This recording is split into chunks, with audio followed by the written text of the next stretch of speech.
Every 2 years, the World Rimfire and Air Rifle Benchrest Federation holds a World Cup or World Championship competition with all the top shooters from all over the globe traveling across oceans and continents to see who's the best of the best. This year the event is being held in my home country of South Africa, which gives me the opportunity to travel out for a few days and check it out. There were over 150 shooters in attendance from 14 different countries, and this brought a whole new sense of patriotism to the event that I had not experienced before. I've shot in plenty of 100-yard and 50-meter bench race competitions before, as well as other disciplines, but I'd never experienced the excitement of different countries going up against each other. It was awesome.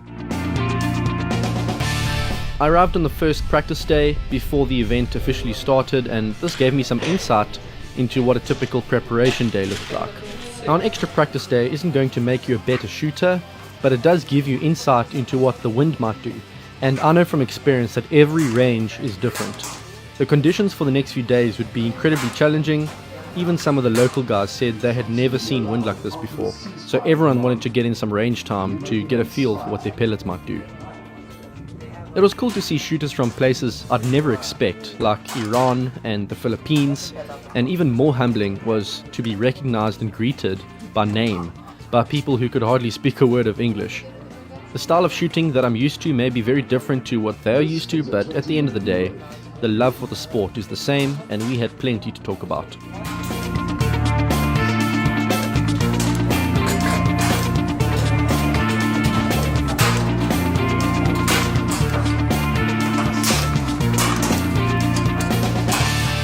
It was an awesome introduction to the world of competitive 25-meter bench rest, which left me very excited for the days to follow, but as the day drew to an end, everyone started heading back to the lodge.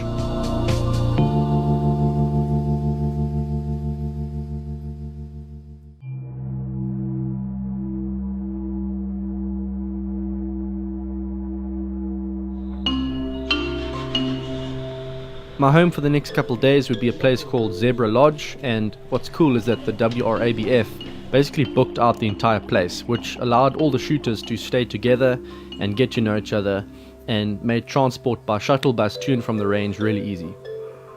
I had the Finns and the Russians staying in my section of the lodge, but while most of them planned to spend the evening relaxing and having dinner together, I had other plans.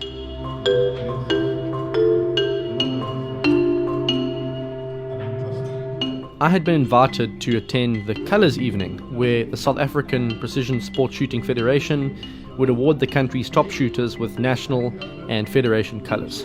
South Africa has a history of producing very, very strong shooting teams across many disciplines, and probably the best 25-meter team in the world.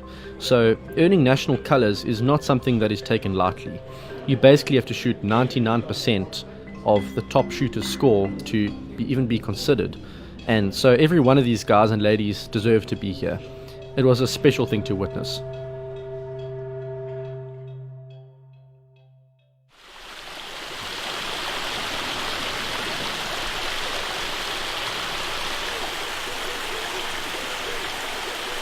So I got some good rest last night. Had a really awesome time at the Colours Evening, where the South African shooters got their Protea colours, and then had a really good sleep at the hotel, some good rest.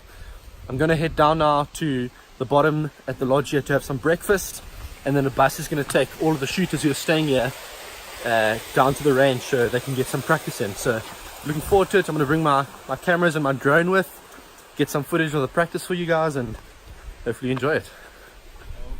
At the breakfast venue, there was a distinct sense of national pride as everyone showed up in their team tracksuits, flags hung all around, and everyone discussing the day's shooting.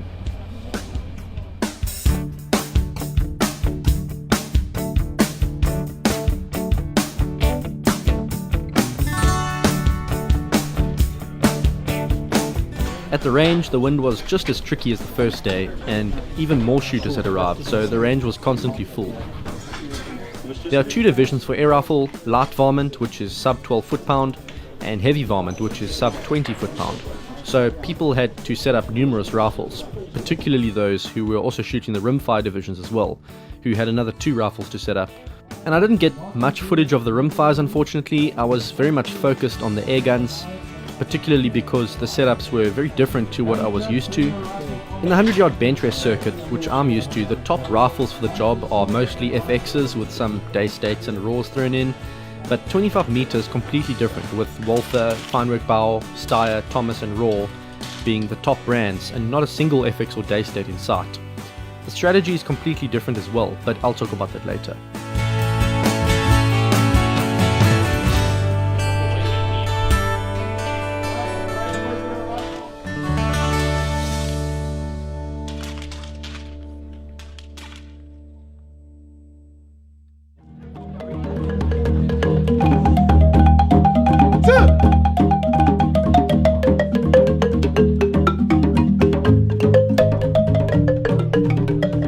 The opening ceremony had a distinctly African feel to it, which was awesome. The tourists seemed to enjoy the Ndebele music, the artwork on the building, and the traditional meat dishes that were served at the table.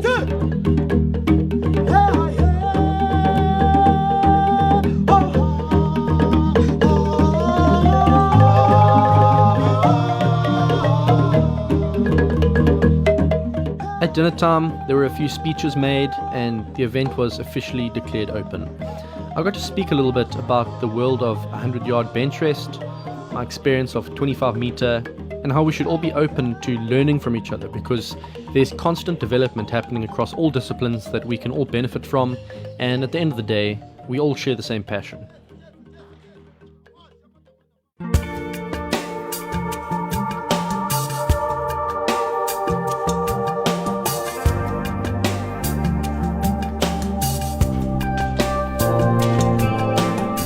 The competition itself is pretty much spread over 2 weeks, a week for air rifle and a week for rimfire. As mentioned before, I didn't get to cover much of the rimfire. I was actually supposed to shoot in the air rifle divisions, but I had to head home early for a wedding, so I only stayed for the first day of competition. Nevertheless, I got a really good feel for the sport, and this is what I learned. Number 1, you can't move from 25 to 100 or vice versa and just expect to do well. The strategies are completely different. 25 meter, the wind applies forces to the pellet along its trajectory, and the combination of these forces added together results in movement. A good 25 meter shooter will be able to read his flags, understand the wind vectors, and hold accordingly. 100 yard is totally different in that the wind changes so many times between the shooter and the target that trying to predict the wind is almost pointless. If anything, wind flags might be used to give a rough indication of how consistent the wind is, but most of the information you'll need will be gained from the sighters. Sighters give you the only reliable feedback, and the shooter has to be able to read and understand the conditions based purely on the sighters, pick his time carefully, and then rattle off as many targets as possible in quick succession, using each previous shot as a sighter. Here's a picture of the winning card from the recent Pyramid Air Cup that I attended. Notice how the sighters are peppered with holes. In 100-yard competitions, the shooter will typically take about 5 to 10 minutes shooting only his sighters to better understand what different wind gusts and lulls do to the pellet before he takes a single shot for points. Some shooters may even tune their rifles during the shoot to see what speed is best suited to the conditions at that specific time. For example, in very turbulent conditions, it might actually be better to tune your rifle down so that the pellet remains stable.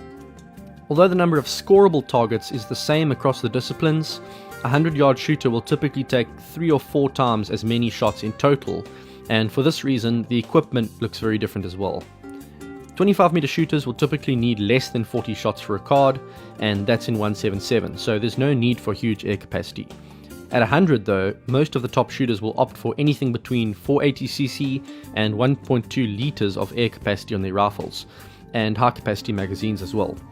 I keep more than 100 shots loaded up in magazines at any given time, and this gives me the freedom to shoot quickly without worrying about refilling.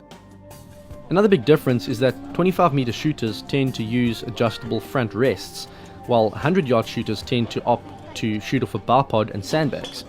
Many have tried to shoot off front rests in 100-yard competitions, but end up switching to a bar pod and sandbag simply because you can move between sighters and targets much faster. You may lose a bit of stability by using bar pod and sandbags, but what you gain in the ability to move quickly is worth a lot more. If you take 1 second too long between shots, the wind can push that pellet 10 centimeters off. 25 meter shooters tend to take more time between shots, so a front rest is more suitable. The last difference I noticed is that the margins at 25 meters are much smaller. Shooters are required to shoot in the high 240s to even stand a chance of placing at the top, while at 100 yards, a good score on an average day is normally mid 220s, and on a rough day, anything in the 210s can win it. The guns are capable of shooting perfect 250 scores. The top 100-yard guns typically shoot half MOA groups, but the difference is that the wind has so much of an effect at 100 and is so difficult to read that 250 scores have never been shot. In fact, I don't even think a 240 has ever been shot. Maybe one day. As for similarities, well, for one, the concept behind barrel and projectile choice is the same. Magnus forces can push a spinning pellet up or down depending on the wind direction, so typically shooters still want to use the slowest possible twist rate and smoothest possible barrel profile to keep vertical deflection to a minimum. Of course, this will look different for each discipline. 177s require a much faster twist than a 25 or 30, so while you'll see plenty of 1 in 40 twist barrels at 100-yard competitions, anything over 1 in 20 would be considered very slow for 25 meters. It is very interesting though to see how shooters in both disciplines use the same theories and the same understanding of physics in different ways to achieve the same outcome. The last similarity I'll mention is the mental aspect. In both disciplines you need to be incredibly strong mentally to focus and to not let fear overtake you, and to allow your subconscious to make decisions for you without overthinking what you're doing. In this regard, I think that anyone who is good at one discipline can probably become very good at the other with a bit of practice and the right equipment. The best part, I think, is that we can all learn from each other. I've learned a heck of a lot from these guys, especially in the small details like how a Thomas rifle works so well and how the probing system improves precision. I'm a real nerd, so I think I could learn to enjoy 25 meter a lot. Each shooter shot 3 cards of LV and 3 cards of HV. Each card was filmed live and broadcast in real time all over the world, which was awesome, and at the end these scores were tallied up to crown winners in each category and an overall 2-gun champion. In LV, 16-year-old South African girl Robin Crabb took first place, shooting like an absolute boss in rough conditions and showing the guys how to stay mentally strong. Pino Leone from Italy took second, and Willem van der Linde from my home province of the Eastern Cape took third. Special mention to Hein Vrooman in fourth, who shot a 250, something I thought was almost impossible at sub 12 foot-pound in those conditions. In heavy varmint, it was an all South African top 4, with Carl van der Linde, also from my home province, in first, with what was apparently a new world record of 747, which is insane. Kevin du Toit second, and Hein Vrooman third. Kevin actually shot 2 perfect 250s, and could have been higher if it wasn't for the one card. That just shows how tight the margins are. Oh, and that's the owner of Ataman in 5th place, Alexei Soldatov, in case you were interested. For the 2-gun, which is the total of the 2 disciplines combined, it was again South Africa dominating, with the Finns also doing particularly well. Hein Vrooman took number 1. Hein is probably the most knowledgeable shooter I've ever met in terms of the technical aspects of the gun, and after talking to him for a few months before the competition, I'll be honest, I kind of expected him to win. He's just that good. On the rimfire side, International Sporter Division was dominated by the Europeans, with quite a few Finns, Brits and Italians at the top. Rimfire LV was taken by 2 South Africans, and Rimfire HV by 2 Italians and an Aussie. A nice mixed bag of results. I'll be honest, I'm pretty bummed that I couldn't stay for the entire duration of the competition. I would have loved to see it through, and would have loved even more to have taken part, even if I were to come dead last. Next time though, I'll work my butt off and see if I can somehow make it in. And maybe I'll even persuade some of these guys to head over to the 100-yard competitions in the States. As always guys, thanks for watching, and I'll see you on the next one.